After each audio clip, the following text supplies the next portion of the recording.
The studio lights dimmed as a hush fell over the audience, Jimmy Fallon's signature smile vanishing from his face, replaced by a look of genuine shock that betrayed his unease. Across from him sat Karoline Leavitt, the young Republican spokesperson, her calm composure a sharp contrast to Fallon's visible discomfort, her steady gaze unwavering. I don't even know how to respond to that," Fallon stammered, his eyes darting desperately toward his producers. Off camera, searching for rescue. The audience, typically quick with supportive laughter, sat frozen in stunned silence before erupting into thunderous applause, not for their beloved host, but for his guest, a wave of admiration sweeping the room. Karoline Leavitt had just delivered a response that would echo millions of times within hours, a moment destined to go viral. What started as a routine late-night interview had transformed into a defining moment that would reshape conversations across America, its impact undeniable. Before delving into this extraordinary exchange, be sure to like this video and subscribe to our channel for more powerful political moments that mainstream media often overlooks. To grasp the weight of this confrontation, we must understand who Karoline Leavitt is and why her appearance on The Tonight Show became such a pivotal event. At just 26 years old, Karoline Leavitt had already built an impressive resume that would make many twice her age envious. A former assistant press secretary in the Trump White House and communications director for Representative Elise Stefanik, Leavitt had established herself as a rising star in Republican politics, her ambition fierce and undeniable. In 2022, she ran for Congress in New Hampshire's 1st District, becoming one of the youngest major party nominees in American history, a testament to her relentless drive. Sharp, articulate, and fearless in the face of confrontation, Leavitt embodied a new generation of conservative voices unwilling to yield to mainstream media challenges, her resolve unshakable. Her appearance on Fallon's show wasn't a random booking. It followed weeks of increasingly tense political segments on The Tonight Show. Jimmy Fallon, once celebrated for his politically neutral approach to late-night comedy, had gradually shifted toward more partisan content. His monologues now laced with jabs at Republican policies and conservative figures, while interviews with progressive politicians became soft and predictable. The show's ratings had begun to slip among certain demographics, prompting producers to seek guests who might broaden its appeal, a gamble that would soon prove explosive. The stage was set for a compelling exchange when Leavitt accepted the invitation, but no one could have predicted just how unforgettable it would become. Behind the scenes, Leavitt had prepared meticulously, studying recent segments and anticipating potential ambushes disguised as light-hearted questions, her determination a quiet fire. Fallon's team had crafted a segment they internally dubbed Quick Fire, designed to put political guests on the spot with seemingly innocent questions that often hid subtle traps. Previous conservative guests had faltered in these segments, providing viral clips that circulated for days, much to the delight of Fallon's audience. As Leavitt took her seat on the iconic blue couch, the studio audience offered polite but reserved applause, the air thick with curiosity. Fallon began with his trademark charm, asking about her background and rise in politics, the conversation cordial but tinged with a subtle tension. Viewers familiar with both personalities could sense something brewing beneath the surface, a storm waiting to break. "So, Karoline, you worked in the Trump administration," Fallon started, his tone shifting slightly, a smirk playing at his lips. "That must have been interesting." The emphasis on the last word drew knowing chuckles from the audience, a jab that didn't go unnoticed. Leavitt smiled, her eyes steady, and replied, "It was the honor of my life to serve the American people in that role. I'm proud of what we accomplished," her voice firm, unapologetic. Fallon nodded, then launched into his prepared line of questioning, a gleam of anticipation in his eyes. "Let's play a quick game. I'll give you a topic, and you give me your immediate reaction. Ready? The red flag was clear to Leavitt, but she maintained her composure, her resolve unshaken. Sure, sounds fun, she replied, her tone light, but her mind sharp. Climate change, Fallon began, glancing at his cue card, his smirk widening. A serious issue that requires practical solutions based on innovation rather than government control. Leavitt responded smoothly, her words measured and confident. Fallon seemed slightly thrown by her polished answer, his confidence wavering, but he pressed on. January 6th. A tragic day that I and all Americans condemn. Violence is never acceptable in our political process, she replied without hesitation, her voice steady, her conviction clear. The host glanced at his producer, who nodded encouragingly from offstage, but the audience watched with growing interest as Fallon continued with increasingly pointed topics. Election integrity. Essential to our democracy. Every legal vote should be counted, and Americans deserve systems they can trust, Leavitt answered, her response unwavering. The pattern persisted for several minutes, Fallon tossing politically charged topics, expecting brief controversial responses that he could spin, while Leavitt delivered measured answers that defied easy criticism, her clarity cutting through his attempts to trip her up. The tension in the studio gradually mounted, a palpable energy building as Fallon's questions grew more direct, his frustration subtly surfacing. Your generation mostly votes Democratic. Why do you think you're on the right side of history? Fallon asked, his tone implying there was only one reasonable answer. A challenge that hung in the air. Leavitt leaned forward slightly, her eyes locking onto his with quiet intensity. I don't claim to be on the right side of history, Jimmy. That's a phrase people use to shut down debate rather than engage with different perspectives. I believe in individual liberty, limited government, and the extraordinary potential of the American people. Principles that have created more prosperity and freedom than any system in human history, she said, her voice steady but firm, a quiet defiance in her words. The audience murmured, a ripple of surprise spreading through the room. This wasn't the typical late-night banter they were used to. Fallon attempted to lighten the mood with a joke, but his timing faltered, the unease in his expression evident as the segment progressed. Fallon then introduced video clips of Leavitt speaking at rallies, carefully edited to strip away context, a tactic meant to catch her off guard. Would you like to clarify these statements? He asked after a particularly selective clip played on the monitor, his tone smug.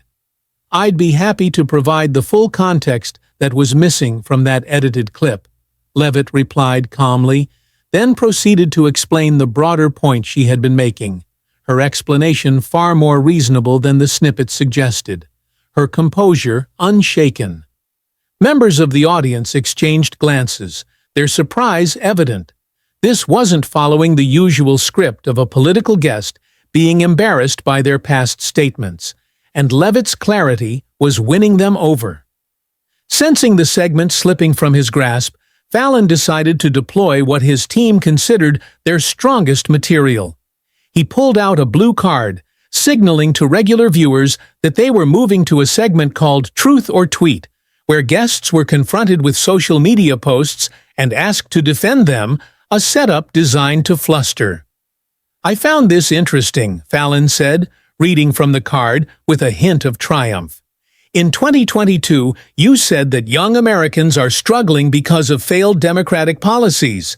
Yet economists widely agree that current economic challenges stem from multiple factors, including the pandemic, international conflicts, and corporate pricing decisions. How do you respond to the experts? The framing was cleverly constructed, presenting opinion as consensus and positioning Leavitt against unnamed experts, a trap that had rattled previous guests. Leavitt took a moment, her expression thoughtful but resolute, then responded with striking clarity. First, I'd question your premise about what experts widely agree on. Many respected economists attribute our inflation crisis to excessive government spending. Second, young Americans don't need experts to tell them what they're experiencing. When my generation can't afford groceries, rent, or starting families, they know something is fundamentally wrong with policies that devalue their earnings and limit opportunity," she said, her voice steady but impassioned, her words resonating with lived truth. She continued, building her case methodically, her conviction unwavering. "I've spoken with thousands of young voters who feel abandoned by politicians who promised them prosperity but delivered record inflation. This isn't partisan. It's the lived reality of Americans across the political spectrum." The audience, which typically followed Fallon's emotional cues, seemed increasingly captivated by Leavitt's points, several people nodding along with her arguments, a rarity for conservative guests on the show. Fallon attempted to interrupt several times, his frustration mounting, but Leavitt politely yet firmly completed her thoughts, her determination unyielding. The dynamic was shifting before viewers' eyes. What had been designed as a gentle ambush was transforming into a substantive discussion where Leavitt appeared increasingly in command, her presence a quiet force. As the segment approached its most critical moment, Fallon made a tactical decision to invoke Leavitt's age, a factor his team believed would undermine her credibility, a move that carried a subtle condescension.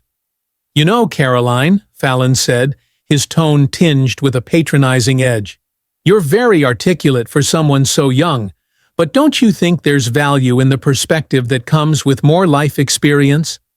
Many of the policies you support might sound good to someone in their 20s, but people who've seen more economic cycles, who've raised families and built careers over decades, tend to have more progressive views. Isn't it possible that you'll look back in 20 years and realize you were on the wrong side of these issues?"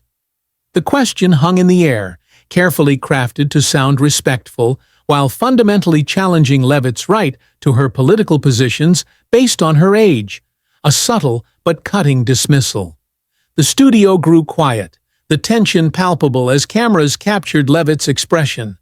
For the first time in the interview, she paused for a full 3 seconds, maintaining direct eye contact with Fallon, her gaze steady and unyielding.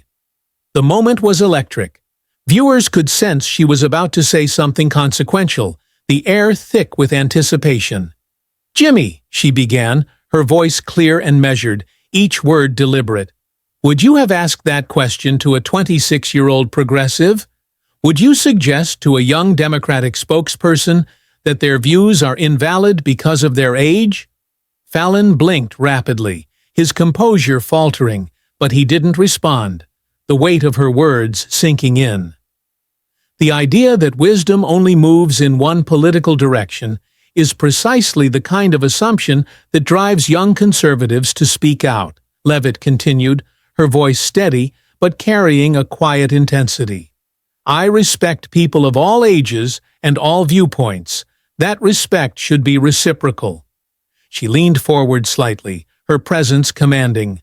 "My generation faces a housing market we can't afford, rising crime in our cities, inflation eating away our savings, and trillion-dollar debts we'll be forced to pay throughout our lives. These aren't abstract concerns.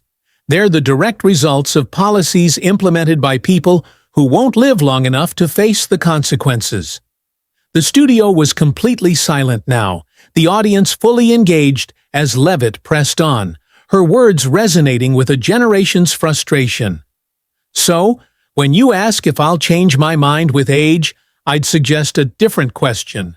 What gives anyone the right to mortgage my generation's future while telling us we're too young to have a voice in the conversation?" She smiled warmly, softening the intensity of her powerful statement, a gesture that carried no hostility but unwavering conviction. "I believe the American founding principle that all are created equal applies to all ages. My generation deserves the same respect and consideration as any other, not dismissal couched as concern about our youth." The silence lasted only a moment before the studio erupted, the sound of applause starting with a single person clapping, then another, until it became a thunderous wave, a roar of admiration and agreement. Camera operators captured the audience's reaction. People standing, nodding emphatically, some even looking surprised at their own response to her words, their faces alight with recognition. Fallon sat momentarily frozen, his usual quick wit failing him, the weight of Leavitt's words leaving him visibly shaken. I don't even know how to respond to that, he finally said, his voice faltering as he glanced briefly toward his producers off camera, searching for a lifeline that wasn't there.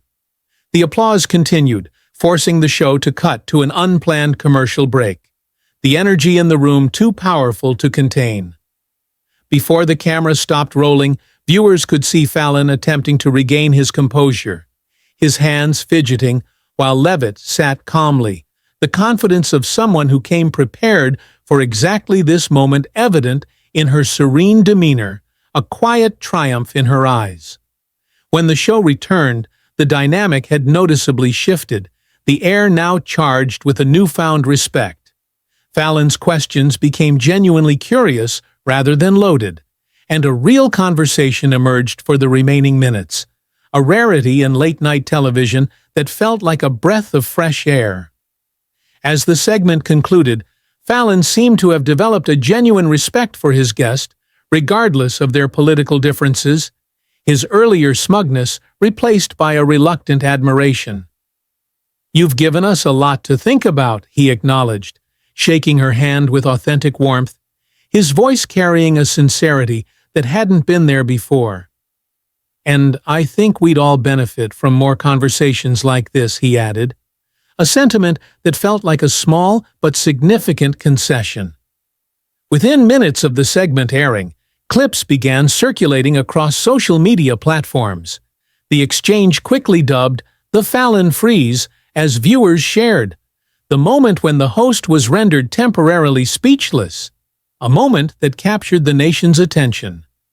By morning, the clip had amassed over 20 million views across platforms, a viral sensation that dominated headlines. News programs on both sides of the political spectrum featured analyses of the exchange, conservative outlets celebrating Leavitt's performance as a masterclass in media engagement, while progressive commentators reluctantly acknowledged the effectiveness of her response, their grudging respect evident. Regardless of your politics, what we witnessed was a textbook example of how to handle a difficult media situation, noted a prominent communications expert on a morning news program, her tone one of admiration.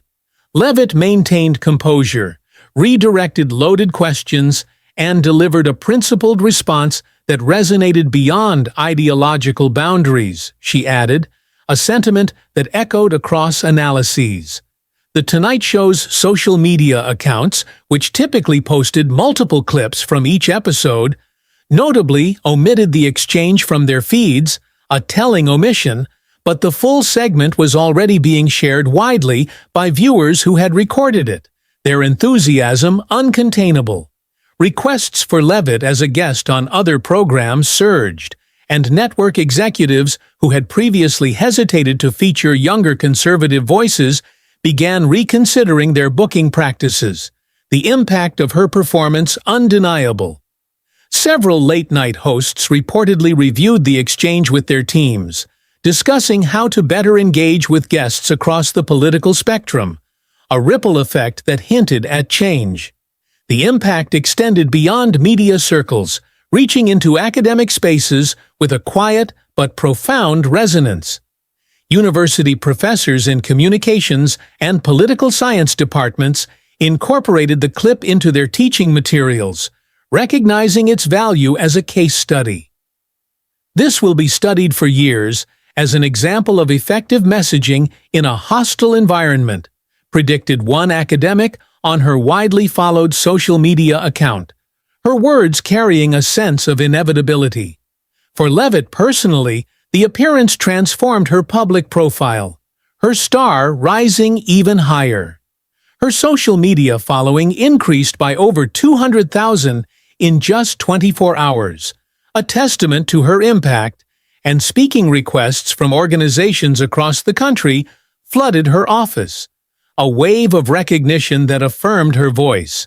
Even those who disagreed with her politics expressed respect for her ability to articulate her positions under pressure, a rare bridge across divides.